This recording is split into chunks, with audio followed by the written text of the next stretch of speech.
Night flying can offer some of the most exciting and enjoyable flying that you will ever experience. At night, there is usually less traffic. The air is generally smoother, and the communication frequencies are less congested. However, because your vision is less sharp at night, you need to pay close attention to numerous items when planning and making a night flight. Safe night flying begins with careful and thorough flight planning.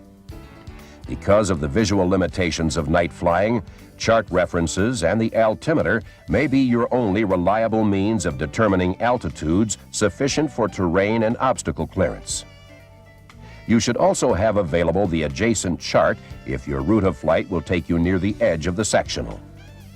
By referring to the adjacent chart, you'll be able to identify distant cities or landmarks not found on the primary chart. Your preparation for a night flight should also include a complete weather briefing, including a study of the available weather reports and forecasts. When reviewing this material, it is important that you pay close attention to the temperature dew point spread. A small spread is a good indication of the possibility of the formation of ground fog. Because aircraft drift is very difficult to detect during takeoffs and landings at night, it's a good idea to also pay close attention to the wind direction and speed. Another important consideration is that under no circumstances should a night VFR flight be made under poor or marginal weather conditions. As you continue with your planning, it's recommended that you check the availability of en route and destination airport lighting systems along your route of flight. This information can be found on aeronautical charts and in the airport facility directory. It's also important that you check the status of these lights by reviewing the pertinent notices to airmen. Once your planning is finished, you're ready to pre-flight the airplane. Remember that before any flight at night, you should allow at least 30 minutes for your eyes to adapt to the darkness. To ensure that you completely check the airplane prior to departure, use a reliable flashlight during your pre-flight inspection. You should also have a second, smaller flashlight in the cabin for reading or for use in the event of an in-flight electrical malfunction.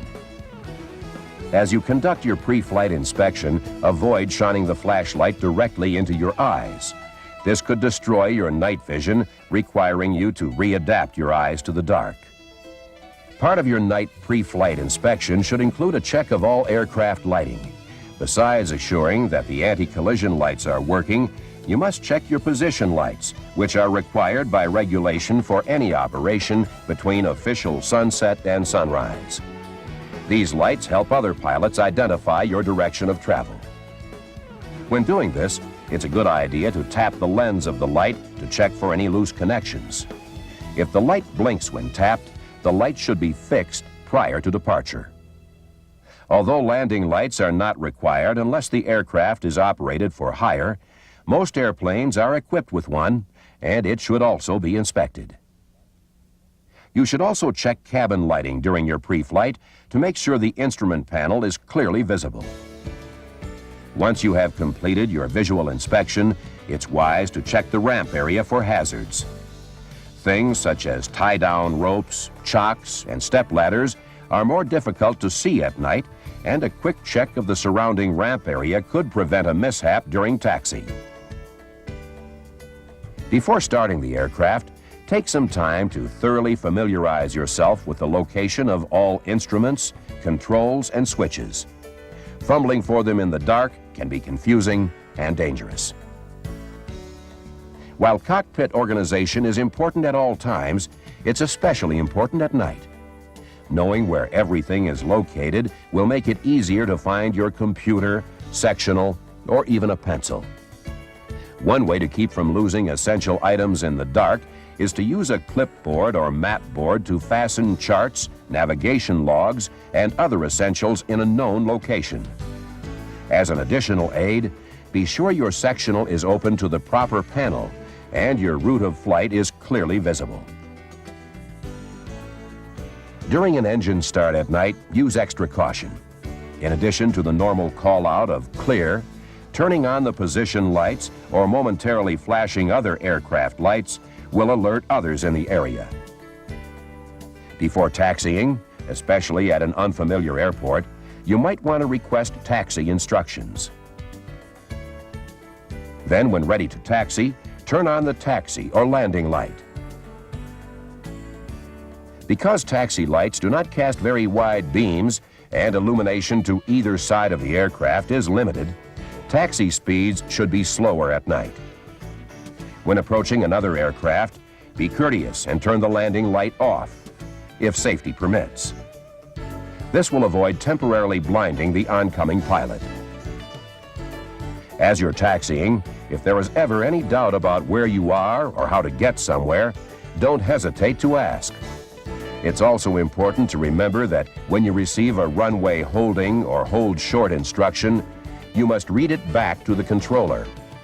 Answering with your call sign or Roger is not acceptable.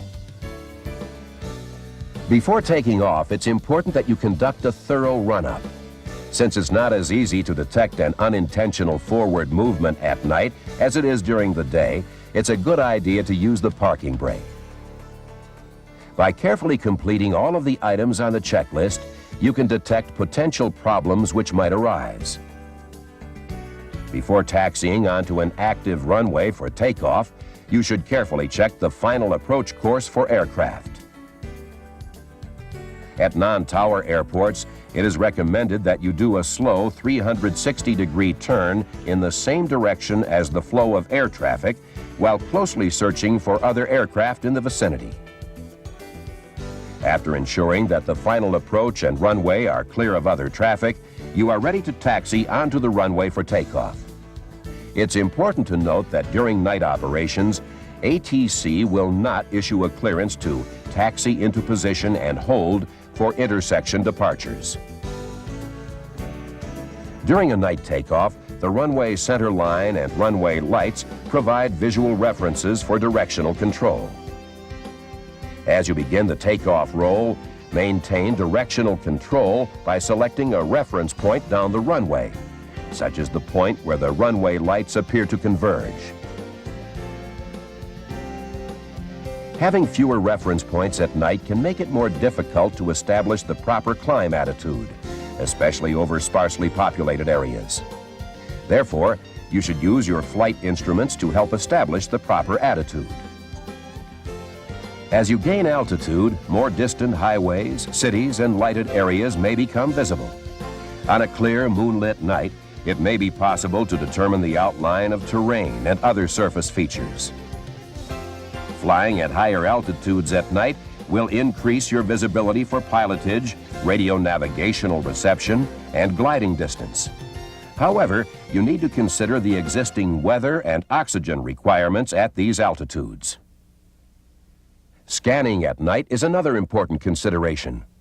Although an aircraft's position lights enhance the see and be seen concept, you must not become complacent when scanning for traffic. Unless a conscious effort is made to separate an aircraft's lights from stars or the lights of a city, conflicting traffic can go unnoticed. One way you can help other pilots to see your aircraft is by turning on your landing light. In fact, the FAA is encouraging all pilots to turn on their landing lights when operating within 10 miles of any airport, regardless of the time of day. Another thing that can be very difficult to detect at night is changing weather conditions and cloud formations. Typically, the first indication of flying into marginal weather conditions is a disappearance of stars or lights on the ground. A halo or luminous glow around the position lights, or a reflection of the landing and anti-collision lights may indicate you have penetrated an area of haze or clouds. If you inadvertently enter these conditions, you should immediately use instrument references to establish control of the airplane in straight and level flight. Then note your present heading and make a 180-degree turn back to visual conditions.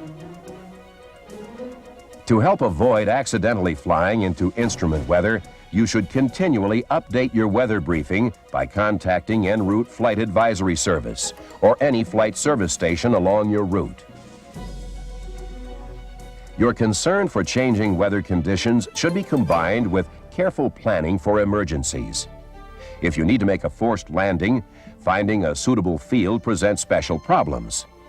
The nature of the surface and terrain is difficult to see, even on a bright moonlit night. In the event of an engine failure at night, one of your primary considerations should be to plan an approach and landing to an unlighted area. Lighted areas typically indicate structures that may obstruct a landing area. Although highways may provide places to land, you need to be aware of the possibility of power lines that are often located along and across them. As a safety precaution, many pilots alter their route at night to keep within a reasonable distance of lighted airports for most of the flight. When planning for an emergency landing at night, one of the primary considerations should include selecting a landing area close to public access if possible. When approaching an airport at night, it may be difficult to identify the runway layout until you are almost on top of the airport. For this reason, you should fly toward the airport beacon light until the lights outlining the runway are distinguishable. To fly a traffic pattern of the proper size and direction, the runway threshold and runway edge lights must be positively identified. Once seen, the approach threshold lights should be kept in sight throughout the airport traffic pattern and approach. To conclude your flight, the same landing procedures and techniques used during the day are also performed at night. However, runway lights, airport lights, city lights, and the airplane's landing light may create illusions not encountered during daylight. Thus, speed, altitude, and distances may be more difficult to judge. If glide slope information, such as a VASI or PAPI, is available, it will help you maintain the proper descent attitude. By carefully monitoring your flight instruments and power setting, you can help to ensure a smooth approach and landing. You should practice night landings both with and without the landing light to enable you to make a safe landing in case the light fails. Although special consideration is needed at night, proper preparation and flying techniques will help to make flying at night a very enjoyable experience. Your ability to go from daylight to the night environment will not only add to your airplane's usefulness, but it will also increase the pleasure you receive from flying.